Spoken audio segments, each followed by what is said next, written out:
ओम नमः परमहंसास्वादित चरण कमल मकरंदाय भक्तजनमानस निवासाय श्रीरामचंद्राय श्री हनुमते नमः। सीतानाथ समारंभां रामानंदार्य मध्यमाम् अस्मदाचार्य पर्यन्तां वन्दे गुरुपरम्पराम् वंदे गुरु परंपरां। श्री सरस्वत्यै नमः। आज हम आपके समक्ष लव सिद्धांत कौमुदी में भ्वादि गण में चल रहे हैं। तिङन्त के प्रयोगों को बतलाएंगे। तो यहां पर लिखा हुआ है तिङन्ते भ्वादयः, तिङन्ते भ्वादयः।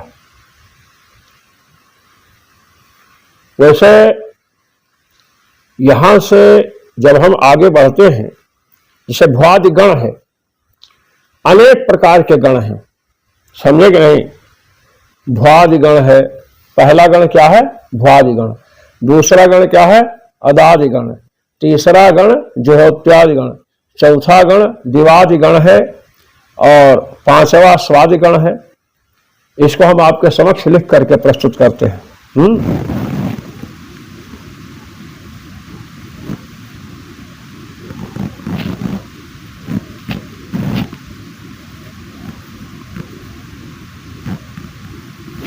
गण 10 हैं, स्पष्ट दिख रहा है? कितने गण हैं? 10। अब जो 10 गण हैं, उन गणों में तिङन्त प्रयोग ही मिलेंगे आपको। अब 10 गण कौन है? पहले हम ये भ्वादि गण है ना। अच्छा, तिङन्ते भ्वादयः माने भ्वादि गण चल रहा है। तो देखिए, पहला भ्वादि गण है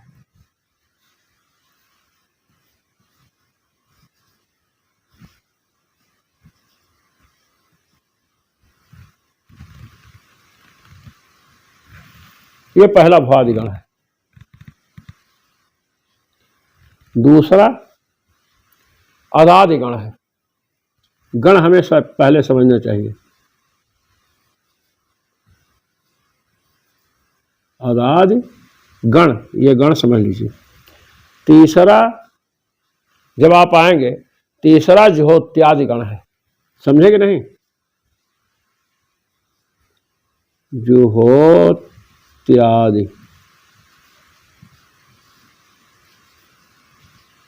गण आप उसको समझ लेना। हो गया ना। अच्छा, अब चौथा गण, चौथे में आप आएंगे तो चौथा क्या है? दिवादि गण है। क्या है? दिवादि गण। देखिए,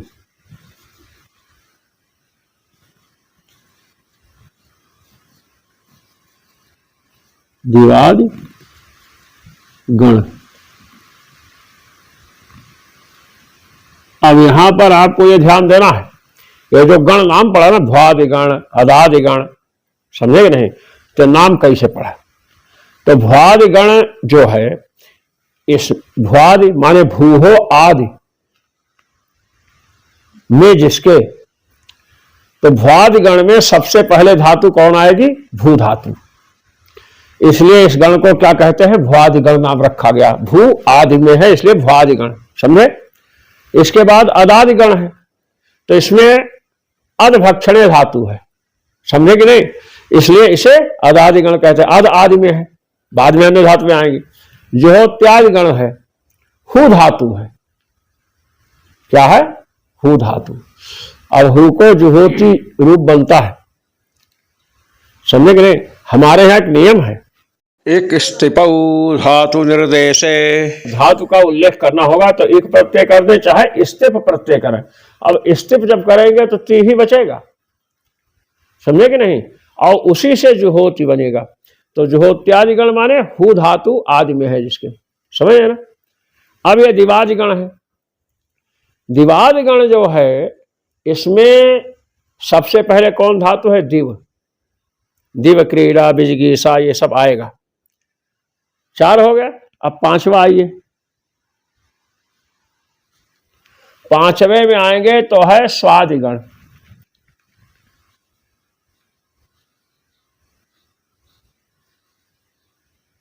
स्वादिगण,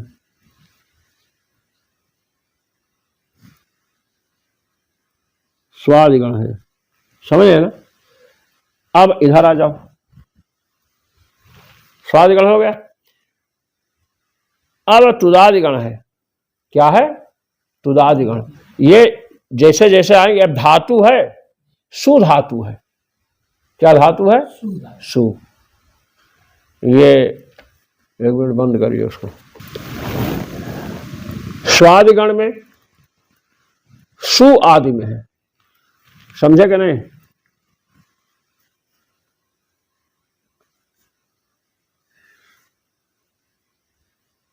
सु धातु है आदि में, समझे कि नहीं? इसलिए इसको स्वादिगण कहते हैं। अब आप प्रश्न कर सकते हो कि सु में मूर्धन्य सा है और इसमें मूर्धन्य तो नहीं है, तो ये स्वाद कैसे कह रहे हैं? तो ये एक नियम है, एक सूत्र है, धात्वादेह खः सः। धातु के आदमी मूर्धन्य सा हो तो उसको सा हो जाता है, तो इस सा को क्या हो गया? मूर्धन्य सा को सा हो गया, इसे स्वादिगण कहा गया। समझ गए ना? अब इसके बाद आइए, तुदादिगण है। ये 5 हो गया ना? 6ठा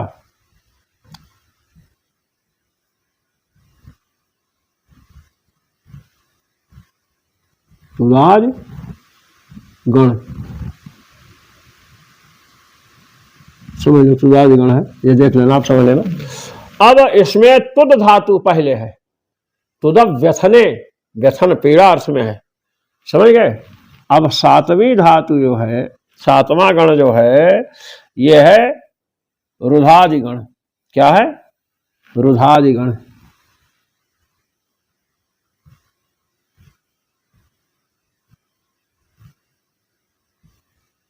रुधाद गण,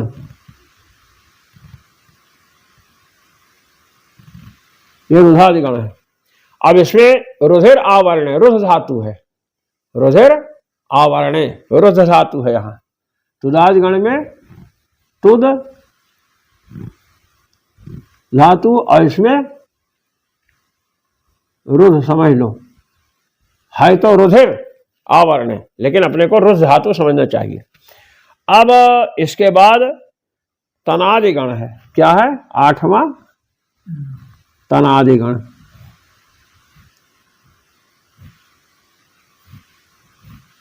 तनादि गण।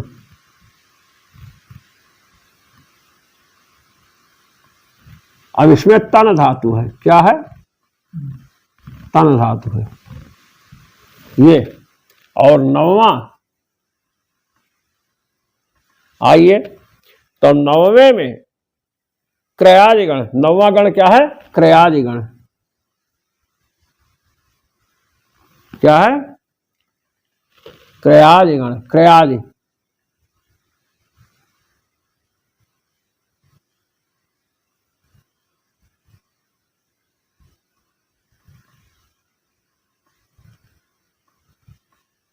गण। अब इसमें डोक्रीय द्रव्य विनिमय की कौन धातु है? क्री धातु है।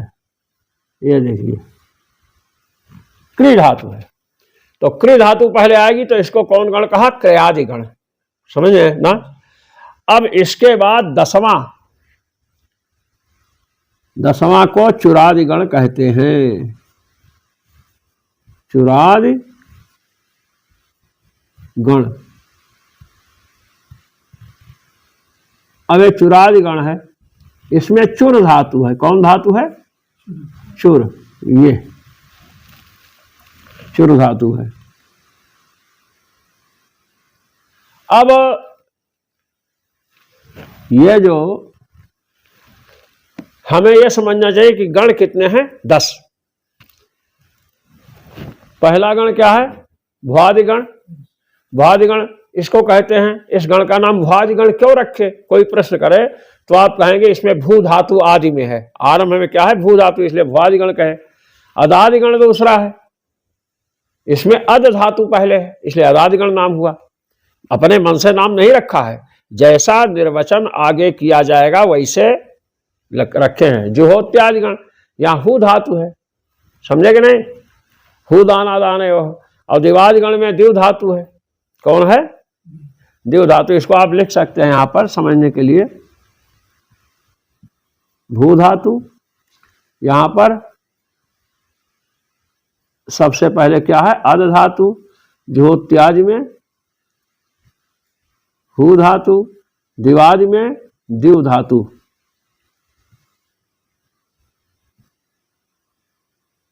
पहले है, और स्वादि गण में ये सु धातु लिख दिया ना। अब तुदादि गण छठा है। तुदादि गण में क्या है? तुद धातु पहले है। तुदादि माने तुद हो आदि में जिसके, अब ध्यान दो, तुद हो आदि में जिसके, तो जिसके आदि में तुद होगा, तुदादि का मतलब समझे, तुद हो आदि माने आदि अवयव जिस गण का, वह तुदादि गण है। इसको भी लेना है।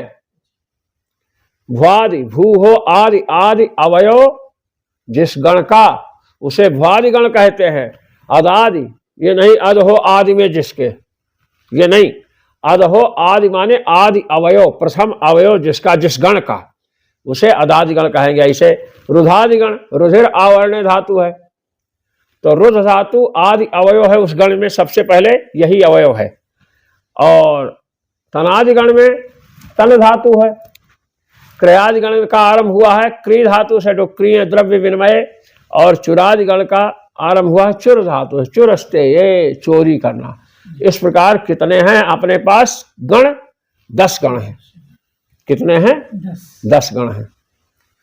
अब ये जो 10 गण के जो प्रयोग आएंगे, भुआदि से लेकर चुरादि तक, वहां चोरेथ प्रयोग बनता है। क्या बनता है? चोरेथ। तो सब के अंत में तिंग ही मिलेगा आपको, तिंग। चोरेथ में तिप हुआ है, चोरेतः चोरयंती बनाएंगे। यहां भवति भवतः भवंती, तो ये तिंगंत है। भुआदि क्या है? भुआदि जो 10 गण हैं, ये क्या है? तिंगंत हैं। इनके अंत में तिंग आएगा। इन धातुओं के अंत में क्या आएगा? तिंग आएगा। समझे कि नहीं? तभी इनका प्रयोग होगा। गच्छति, रामः गच्छति, समझ गए ना? तिंगंते भुआदयः, तिंग हो अंत में जिनके, तिंग हो अंत में जिसका, नहीं ऐसा मत करो। तिंग हो अंत माने अंता अवयव जिसका, तिंग हो अंत, अंत माने अंता अवयव जिसका। जैसे भवति है, क्या है? भवति। ये लीजिए, मैं लिख देता हूं, भवति।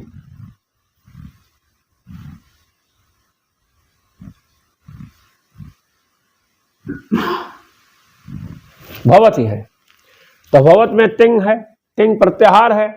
टिप तस्जी से, टिप से लेकर के महिंग तक, तो तिंग के अंतर टिप, टिप का ति भी आया। तो तिंग ये समुदाय है। भवत क्या है? वर्णों का समुदाय है, शब्दों का समुदाय है। इसमें आदि अवयव भा है, मध्य अवयव वा है, वा में आ है, ता है और ई है। समझे कि नहीं? अब ये कह रहे तिंग, तिंग प्रत्याहार हो अंत में जिसके, तो यहां ती तिंग प्रत्याहार में आता है। तो ती किस, ती हो अंत माने अंता अवयव जिसका, उसे तिंगंत कहते हैं। तो भवत में ती जो है, ये अंता अवयव, अंतिम अवयव किसका है? ये पूरे समुदाय का है। ये जो पूरा समुदाय है, इस भवत, ये जो समुदाय है, इसका अंता अवयव क्या है? ती। आदि अवयव क्या है? बोलो, अंश, भा। मध्य अवयव वा। हाँ, तो तिंगंत माने तिंग हो अंता अवयव जिसका, उसे तिंगंत कहते हैं। तो तिंगंत किसको कहोगे? भवच को। जो लोग कहेंगे तिंग हो अंत में जिसके, अब उनसे पूछो तो कहते हैं भव के अंत में तिंग है, तो भव तिंगंत कहाएगा। और भव तिंगंत है नहीं, भवच का भव तिंगंत नहीं है, वैसे तो भव होता है। तो ये अपने समझ, तिंग हो अंत माने अंता अवयव जिसका, उसे तिंग कहते हैं। भवच तिंगंत है। अब तिगंत जितने हैं, भुआदि से लेकर के चुरादि तक, चोरेत इत्यादि प्रयोग बने, सब तिगंत है। तिगंते भुआदयः, उन तिङंतों में कितने गण हैं? 10 गण हैं। उन 10 गण में पहला गण क्या है? भ्वादि गण।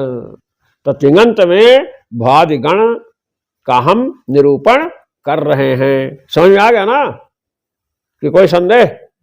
हाँ, संदेह नहीं होना चाहिए। संशयात्मा विनश्यते। अब चलिए, अब आप यहां पर आवे प्रथम सूत्र। चलिए देखिए प्रथम सूत्र।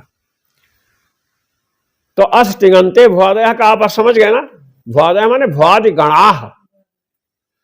अब यहां पर बता रहे हैं कि जैसे 10 गण हैं, समझे कि नहीं, ऐसे ही 10 लकार भी हैं।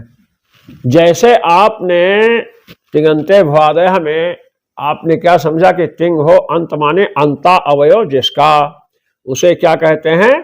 तिङन्त कहते हैं। भवति का अंतावयव तिंग था, भवत समुदाय का। तो तिङन्तों में चोरयत 10 गण हुए। तो 10 गणों में किसका निरूपण कर रहे हैं? भ्वादि का, भ्वादि गण का। अब जैसे 10 गण हैं वैसे ही 10 लकार हैं। कितने लकार हैं? 10। हाँ,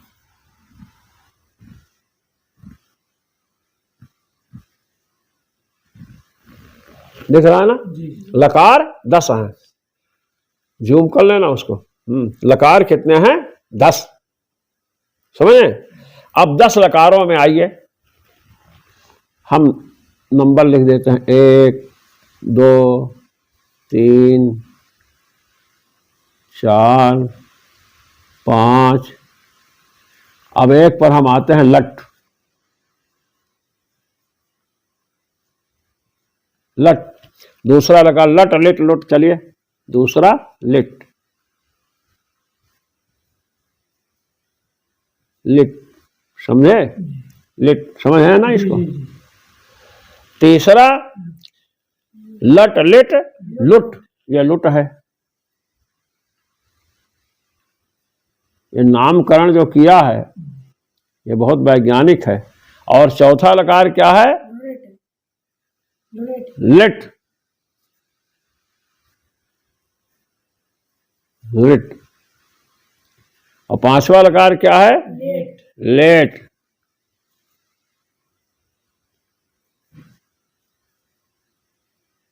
लेट हो गया ना? अब इधर आइए, 6ठा 7वां 8वां 9वां और 10वां। अब आपने लेट लकार सुन लिया। अब लेट के बाद लोट लकार है। लोट, लेट लकार जानते हो? लेटते हो कभी कि नहीं? और लोटते हो कि नहीं? हाँ, वो नहीं है। लेट लोट हो गया। अब लोट के बाद लंग। देखो ये हो गया।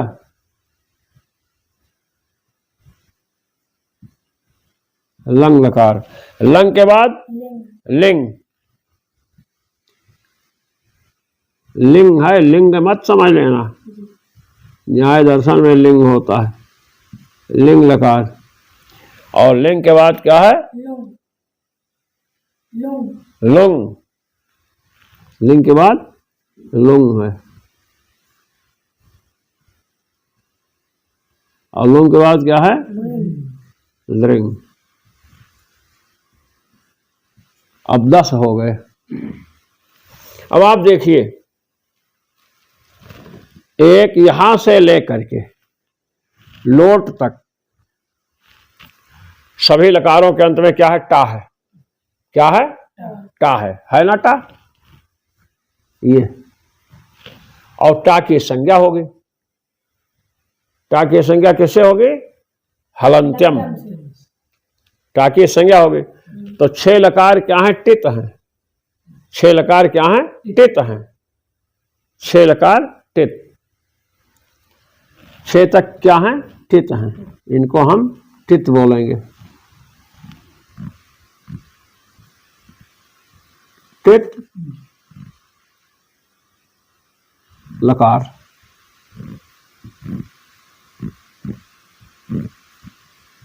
टित लकार है। और अब आओ इधर, लंग लेंग लुंग लेंग, 4। ये 4 में गा की संज्ञा होती है। किसकी संज्ञा होती है? गा अंत में है ना, किससे संज्ञा होगी? बक गा के संज्ञा अंत में हलंत्यम से होती है। जो मन में आए फट से बोल दिए। ये वेद नहीं है, क्या है? व्याकरण है। वेद में पंडित लोग क्या करते हैं? स्नान भगवान को करा रहे हैं, वस्त्र धारण का मंत्र बोल रहे हैं। ये नहीं होना चाहिए, समझे? जो बोलो सोच समझ कर बोलो कि हम जो बोल रहे हैं। अब ये जो 4 हैं, ये 4 लकार मित हैं। क्या हैं?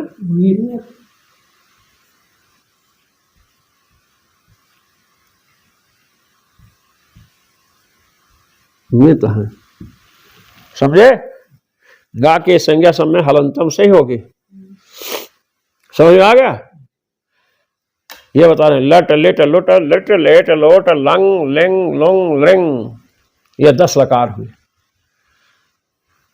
अब 10 में ला है, इसलिए 10 को क्या कहा? लकार। टकार नहीं कहा, क्योंकि टकार जो है 6 में है। और गकार नहीं कहा, क्योंकि गकार जो है 4 में है। समझे? अकार नहीं कहा, क्योंकि अकार लट में है और लंग में है। समझ हो ना? इकार नहीं कहा, क्योंकि लिट में है और इधर लिंग में है। समझे ना? उकार नहीं कहा, क्योंकि उकार लुट में है और लुंग में है। लृकार नहीं कहा, क्योंकि लृकार लिट में है और लिंग में है, और में नहीं है। लेट लेकार नहीं, एकार नहीं कहा, क्योंकि एकार बस इसी में है। ओकार नहीं कहा, क्योंकि लोट में है। और लकार जब कहा तो लकार सब में है। जैसे परमात्मा सर्वव्यापक है, सबके अंदर रहता है, वैसे ला जो है सब में है। इसलिए इसको क्या कहा? लकार। क्या कहा? कहते एषु पंचमो लकार छंदो मात्र गोचरः। एषु माने इन 10 में, दिख रहा है ना स्पष्ट? जूम कर लेना।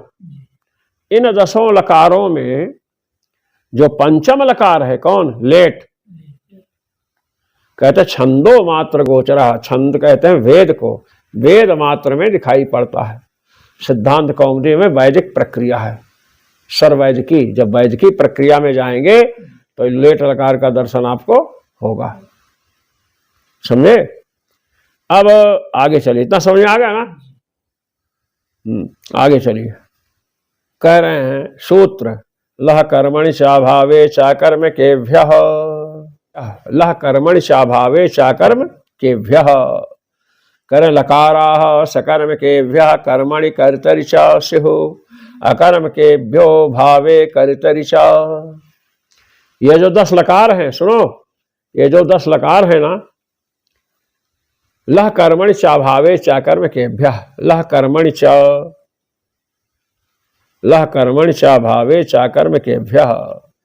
कहते हैं लह कर्मणि च भावे। लकार जो है, लकार उसी को वृत्ति में क्या? लकाराः सकर्म केभ्यः कर्मणि कर्तरि च स्युः। लकार जो है सकर्मक धातुओं से कर्म और कर्ता में होंगे। लकार सकर्मक धातुओं से कर्म और कर्ता में होंगे। कहते हैं अकर्म केभ्यः। और जो अकर्मक धातु हैं उनसे भाव और कर्ता में होंगे। समझे कि नहीं? तो सकर्मक धातु जैसे ग्रामम गच्छति, देवदत्तः ग्रामम गच्छति, तो देवदत्तः ग्रामम गच्छति, ये तो गमली गतौ धातु है। गम धातु जो है इससे लकार हुआ तो गच्छति बना। ला के स्थान पर स्थिप आदेश हुआ, ये सब आगे आएगा। तो गम धातु क्या है? सकर्मक है। ग्रामम, ग्राम इसका कर्म है। इस धातु का कर्म क्या है? ग्राम। और जाने वाला कौन है? देवदत्त। तो कर्ता और कर्म, समझे कि नहीं? यहां कर्ता, कर्ता यहां वाच्य है। सकर्मक धातु से लकार किसमें होगा? कर्म और कर्ता में। यदि अकर्मक धातु है, जैसे रामः सहते, तो शयन कर रहा है, तो धातु का फल स्वयं ले रहा है, धातु का फल स्वयं ले रहा है। अब गांव को जब देवदत्त जाएगा तो चलेगा देवदत्त और पहुंचेगा गांव में, समझे कि नहीं? तो गांव में गमन करना है, गमन माने जाना। तो जाना कैसे होता है? देखिए ऐसे ऐसे होता है, एक पैर यहाँ तो एक ये, तो इस देश का संयोग, फिर इस देश का संयोग, फिर इस देश का, फिर गांव मिल गया। तो लकार सकर्मक धातुओं से कर्म और कर्ता में होते हैं, और जो अकर्मक धातु है उससे भाव और कर्ता में होते हैं। चलिए आगे चलिए।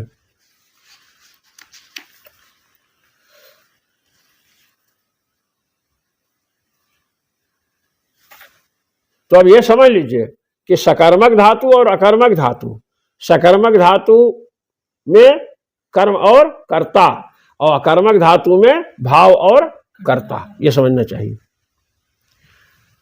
आगे क्या है? वर्तमाने लट, यही है ना? वर्तमाने लट, वर्तमान क्रियावृत्तेर धातु और लट सात, वर्तमान क्रियावृत्तेर धातु और लट सात। वर्तमान जो क्रिया है, वर्तमान जो क्रिया हो रही है, वर्तमान क्रिया में वृत्ति जो धातु है, वर्तमान क्रिया में रहने वाली जो धातु है, माने वर्तमान क्रिया को कहने वाली जो धातु है, उससे लट प्रत्यय होगा। अन्य प्रत्यय माने लिट लुट ये सब नहीं होंगे।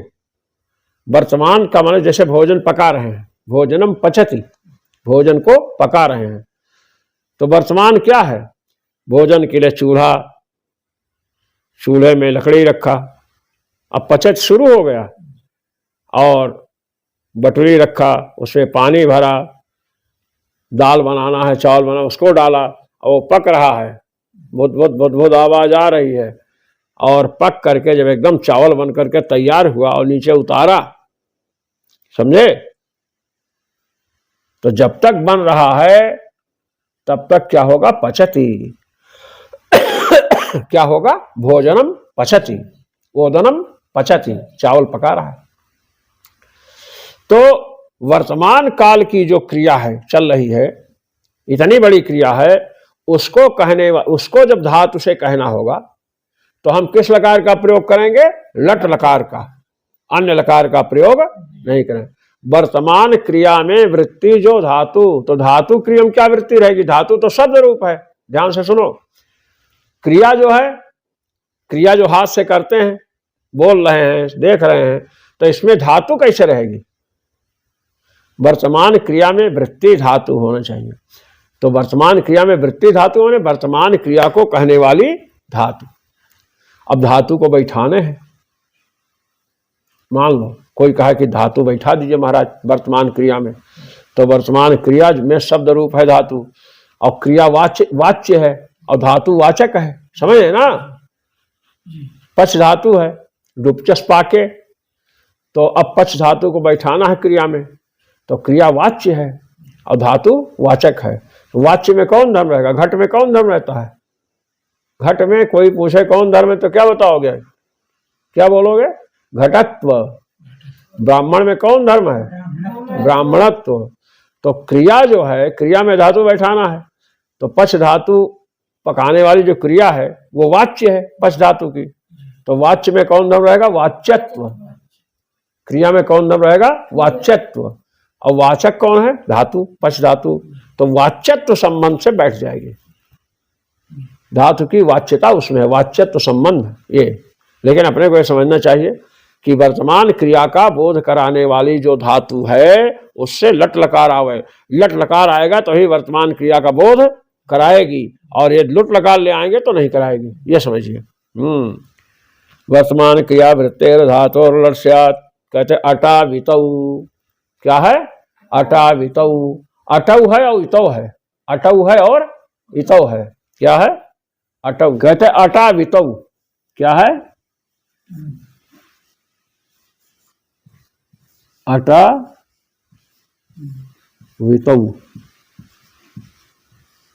अब इसमें संधि करो, विच्छेद करिए।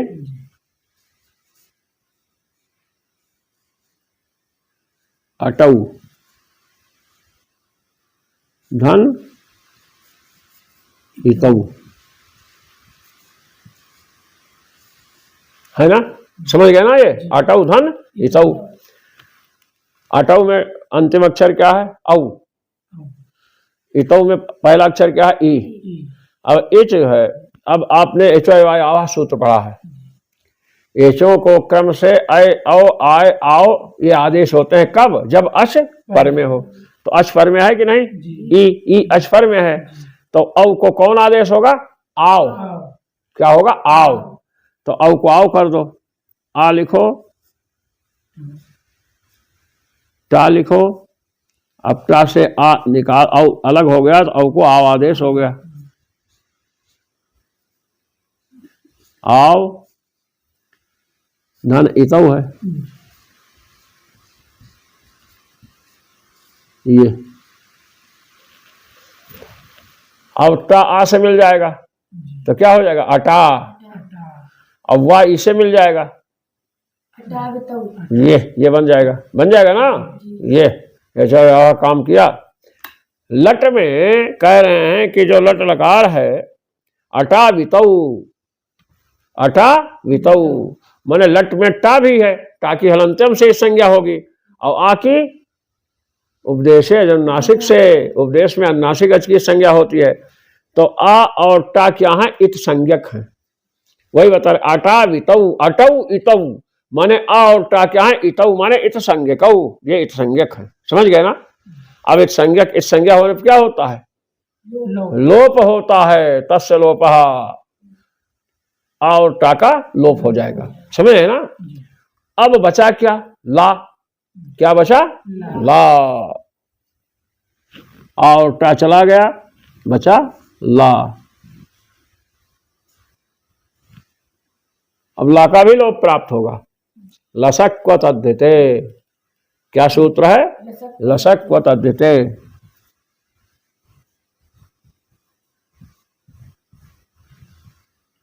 अंतिम ते है।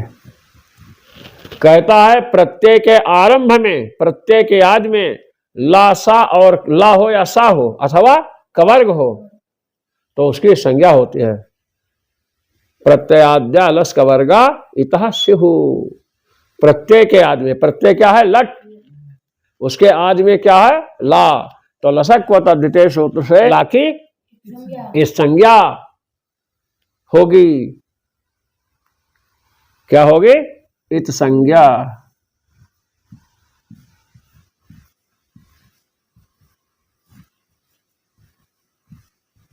हुई ना? अब इत संज्ञा होगी तो इत संज्ञा का के बाद क्या होता है? लोप। तस्य लोपा से लोप। तो लोप हो जाए ला का। तो कहते हैं कि भाई अगर ला का भी लोप होना है तो लट का उच्चारण करना व्यर्थ है। और फिर आदेश वादेश कैसे होगा?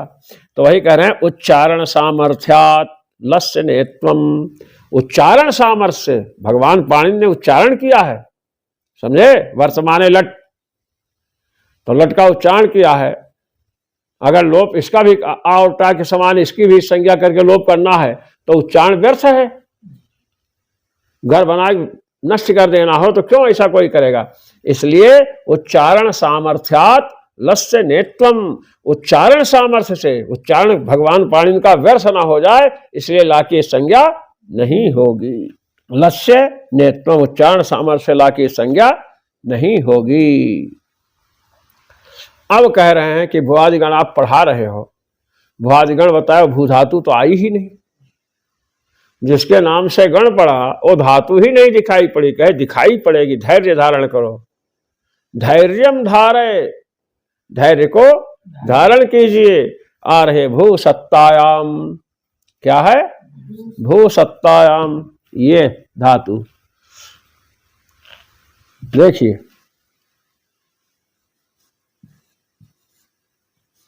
ये भू धातु है। क्या अर्थ है इसका? सत्ता। सत्तायाम माने सत्ता अर्थ में है, समझे? अब भू धातु आई। अब भू धातु से किसी ने कहा क्या चल रहा है, तो कहे कि चल रहा है, हो रहा है, भवति माने हो रहा है। तो वर्तमान काल की क्रिया, भू धातु से वर्तमान काल की क्रिया को अगर कहना होगा तो भू धातु से कौन लकार आएगा? लट लकार। भू धन लट। लट में क्या बचा? ला।